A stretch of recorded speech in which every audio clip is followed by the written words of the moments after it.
Esto parece una foto de la selección, ¿no?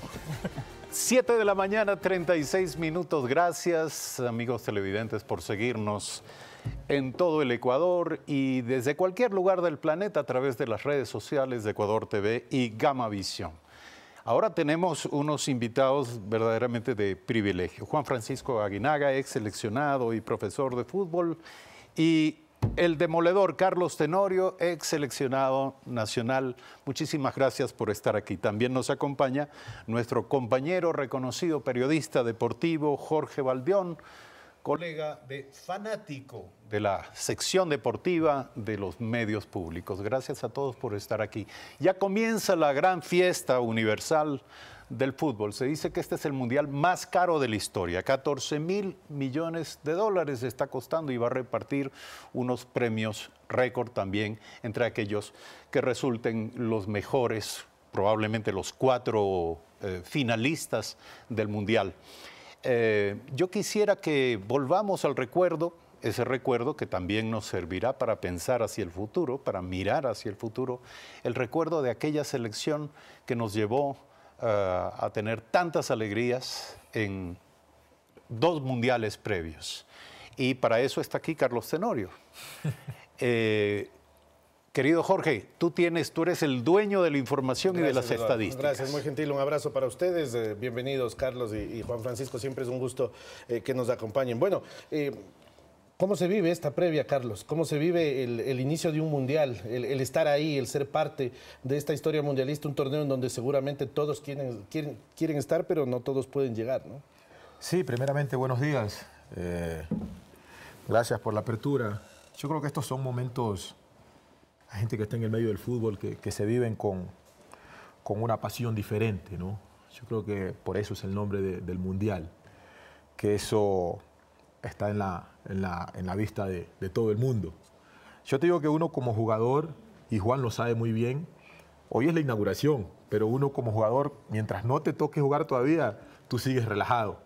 El problema es cuando es la noche anterior ante el partido, tú dices, mañana ya me toca. Ya uno dice, la presión aumenta. ¿Y logras conciliar el sueño? ¿Logras dormir?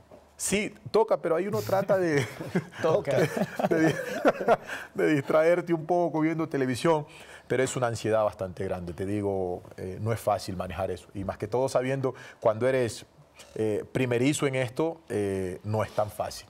No es tan fácil, pero el día que llegue el partido y te toca cantar el himno nacional, ya comienzas a gritar, a cantarlo alto y eso te va llenando de confianza porque sabes que toda la expectativa que se vive dentro del país, eso ya en el aspecto moral a uno lo crece también, entonces eso es lindo. Te pregunto tus 2 experiencias mundialistas. Jugaste 2 mundiales, hiciste 2 goles en los mundiales, estás en la historia de este torneo. Pero lo que te pregunto es, a los 21 años te tocó todo rápido, ¿no? Debutaste en la primera B, hiciste muchos goles, fuiste a jugar un mundial. En el 2006 mucho más hecho, ya con algunos logros en Medio Oriente llegas a jugar otro mundial y se te ve distinto, ¿no? ¿Cuál es la maduración que tiene un jugador dentro de estos torneos y cuán necesaria es para afrontarlos? Yo quisiera complementar esa pregunta. A mí me parece que vivir un mundial debe ser una experiencia indescriptible. Hay un antes y un después. ¿Qué ocurre? Sí, yo siempre trato de explicarle a la gente que por ahí no tiene la vida clara de Carlos como fue, ¿no? Lo mío fue, yo creo que en el fútbol ecuatoriano, un caso pero muy especial. Lo mío fue algo muy rápido. Es como que agarraron a alguien, lo pusieron ahí y apareció de la noche a la mañana, ¿sí me explico? Pero son momentos difíciles porque cuando las cosas te llegan en proceso, tú las asimilas diferente. A mí me llegó todo de golpe y te llegas ahí. Pero ese es el punto que yo siempre digo, o sea, tuve la oportunidad de entrar en una camada de jugadores que era todos los jugadores que estaban haciendo parte del Mundial para el camino de Japón y Corea, con un Aguinaga, un Iván Hurtado, Agustín Delgado, Ulises de la Cruz, y todos ellos. Entonces uno dice, bueno, aquí está mi colchón, este es mi respaldo como para yo direccionarme un camino en el fútbol, ¿no? Era un grupo que solamente uno observándolo ya tenías un aprendizaje. Claro. Y yo que quería eso, que quería ganarme un espacio, quería tener un estilo de vida diferente, entonces lo acogí, siempre me preparé y soy muy agradecido con eso. O sea, el fútbol me puso justamente en ese momento. Yo creo que fue el momento clave para direccionar el camino de Carlos Tenorio, ¿no? En imágenes observamos lo que fue la participación de Ecuador en el Mundial 2006, ¿no? Carlos, han pasado 12 años ya de eso. Lo veíamos con otro look, inclusive celebrando los goles, Carlos, ¿no? Espectacular. Juan Aguinaga también con nosotros. Juan Francisco, formar parte de un proceso, formar parte de una selección y tener esa expectativa como jugador de llegar a un Mundial. No siempre se lo logra, no siempre se puede, ¿no? En tu caso también tuviste la oportunidad de formar parte de ese equipo del 2002, pero no pudiste llegar al Mundial. ¿Cómo vive un jugador esos momentos también? Porque eso es también parte del Mundial. Bueno, sí, obviamente que uno tiene que ser parte del Mundial. Y esto es, en las eliminatorias o clasificatorias, como se las quiera llamar, eres parte de. Después llegas a la fase ya de grupos, que podría decirse ya el Mundial como tal. Sin embargo, todo el proceso, todo el trajinar que es las eliminatorias, son muy difíciles. Y esa es la supimos llevar de alguna manera, con Hernán, con todos los que estuvieron. Y al último, en la última etapa, llevaba a Carlitos, cuando ya de pronto no parecía que había más gente y aparecía el Chino Gómez, apareció Asensio, en las convocatorias aparecieron muchas personas, pero sobre todo llegó Carlitos de la Serie B. Y uno decía, wow, o sea, puedes hacerlo. Incluso estando en Serie B puedes llegar a la selección. Y eso nos demostró Carlitos que pudo llegar y luego llegó al Mundial. Yo me quedé por una lesión, lamentablemente, me lesioné y me recuperé cuando Ecuador jugaba recién el primer Mundial. Entonces, es difícil, pero uno desde afuera, yo siempre apoyando al equipo, quería lo mejor. El primer partido, con los nervios, como decía Carlitos, pues obviamente yo también tenía nervios. Se jugaba para acá de madrugada. Y obviamente que el apoyo era el que siempre hemos dado como ecuatorianos. Me pongo como hincha en esos momentos y queríamos que el equipo le vaya muy bien y sobre todo a los que estaban ahí, a nuestros compañeros, que les vaya excelente. Después del resultado era lo de menos. Ya todos recordamos el 2-0, pero sin embargo la actuación que cada uno de nuestros compañeros tuvo fue espectacular. Decía el Bolillo Gómez antes del Mundial del 2002 que Ecuador va a aprender, ¿no? Y de hecho fue así de hecho pasaron muchas cosas. Hoy esa misma enseñanza ha dejado en Panamá. Vamos a aprender al Mundial. Están así. Hay equipos que quizás en algún momento reunieron algunas condiciones. Le pasó a Croacia, por ejemplo, en el 98. Debutó en el Mundial y llegó a ser tercero. Pero están así, llegar a aprender un Mundial. ¿Cuáles son las cosas que se aprenden? Porque jugar al fútbol no, pero vivir este evento es lo que se aprende. Carlos. Sí, yo creo que aprendizajes siempre vamos a tener, ¿no? Y en esto juega un rol importantísimo la persona que está encargada a llevar este grupo. Ecuador clasificaba al primer Mundial, sí. Juan Francisco, los muchachos tuvieron toda una trayectoria de eliminatoria. Pero ¿qué pasa? Tenías un entrenador que ya había vivido estos momentos. Entonces, ¿qué pasa? Él ya te transmite otras cosas. Al mismo tiempo decirte de que nosotros somos totalmente nuevos en esto, al mismo tiempo te hacía sentir como diciendo, nosotros tenemos una venda en los ojos que siempre nos decía y vamos a encarar esto como un partido eliminatoria. Entonces ya tú vas asimilando eso y dices, bueno, acá no soy tan nuevo como se lo piensa porque en realidad cuando comienza el partido somos 11 contra 11 y es más, para hacer el primer partido, la primera presentación de Ecuador en un Mundial, creo que la hizo bien porque estuvimos inclusive a punto de clasificar. Inclusive no fue un partido que uno diga Ecuador se llevó 5 goles por partido, no fue tanto así. Entonces tú te das cuenta que también el director técnico juega un rol importantísimo en esto. Yo creo que Bolivia en Panamá hoy en día va a ser lo mismo porque Panamá uno lo ha visto jugar y es una selección desconocida dentro de los mundiales. Pero yo creo que Bolillo sí tiene una trayectoria larga como para hacer de que sus dirigidos vayan y enfrenten esto con personalidad, con carácter, ¿no? Yo quisiera decirles a todos que es verdaderamente emocionante ver esas imágenes, recordarnos lo que ocurrió en la participación de Ecuador. Y esto nos deja con ganas de vivir un nuevo mundial, evidentemente, ¿no? Por ahora veremos, nos sentaremos en la poltrona a mirar lo que otros hacen en Rusia. Pero todo esto nos lleva a una reflexión inevitable. ¿Qué clase de proceso se necesita, se demanda de hoy en adelante y no hay tiempo que perder. La verdad, no hay tiempo que perder de hoy en adelante para que Ecuador tenga nuevamente un mundial. ¿Qué clase de perfil de liderazgo necesita la selección? Y aquí te pregunto a ti. Primero deberíamos creer en un proceso. Realmente los procesos en el Ecuador no se han dado.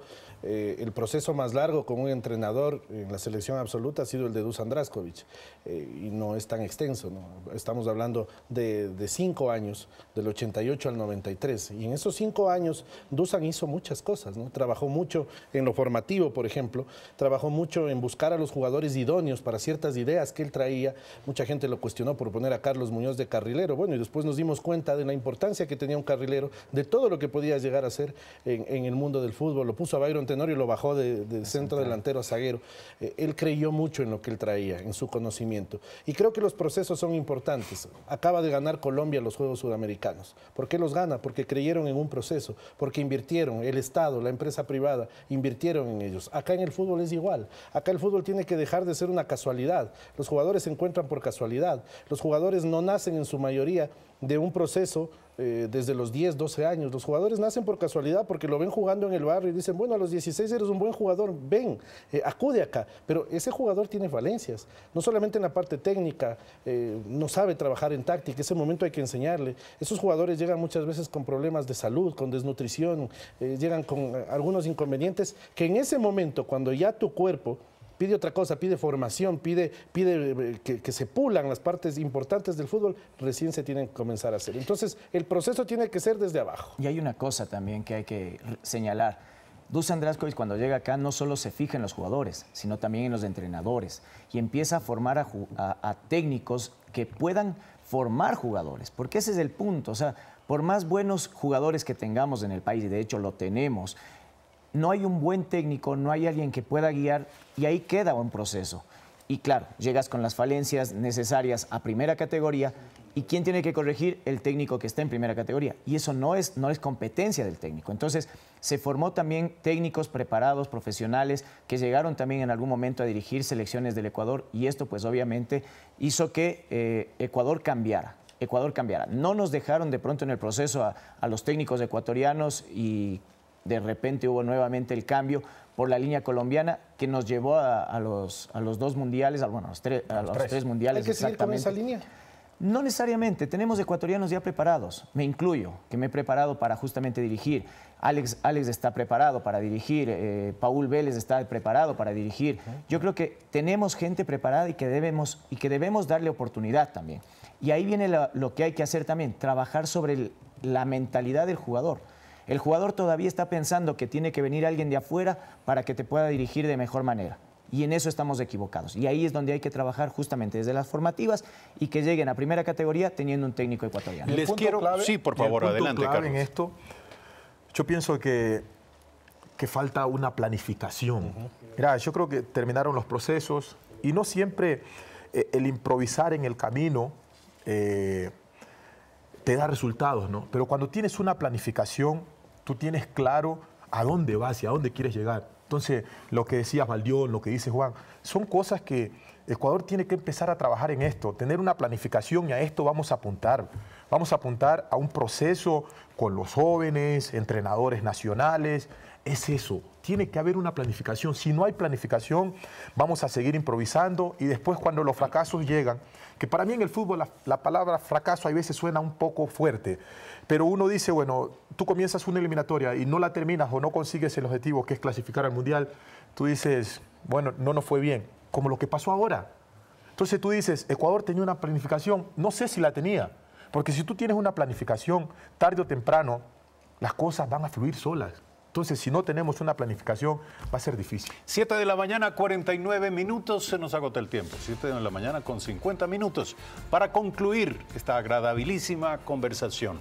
Pronósticos para el Mundial. ¿Ustedes creen que pueden señalarnos 4 selecciones que en su opinión podrían llegar a ser? Carlos le va a Brasil. A ver. Yo le voy a la selección sudamericana, pero en sí me gustaría que el campeón del mundo fuera una selección totalmente diferente y que no haya ganado la Copa del Mundo, porque eso ayuda muchísimo. Por ejemplo, me gustaría que fuera Portugal, Egipto, Bélgica es de otro. Bélgica, Bien, entonces eso ayuda muchísimo porque las competiciones de hoy en adelante serían un poco diferentes.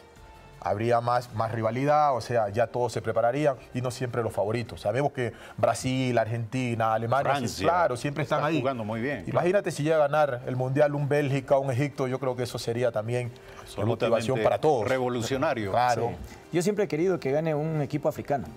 Es que esa sería, y siempre el Mundial anterior lo decíamos con que quería Camerún, Nigeria. Hoy día está Nigeria y esperamos, o Senegal, que pueda meterse en esto y cambiar realmente, porque siempre ha sido Europa y América. Cambiar todo esto y que pueda llegar. A ver, Jorge Valdeón. Los veo idealistas a ustedes y me siempre parece está. bien, ¿no? Yo creo que las sorpresas en los mundiales llegan a cuartos de final, ¿no? Hasta ahí se queda. El resto ya es de los grandes. El resto ya es de los grandes, así que Brasil, Sí, es la Alemania, Argentina, España, Francia serán los protagonistas del mundial. Muy bien, señores, gracias por su presencia aquí en Primera Impresión. Son las 7 de la mañana con 51 minutos. Vamos a hacer un breve corte, regresamos en un instante y aquí estará Rodrigo Janot Monteiro de Barros, jurista brasileño, miembro del Ministerio Público Federal desde 1984 y quien fue Procurador General de la República de Brasil. Ya regresamos.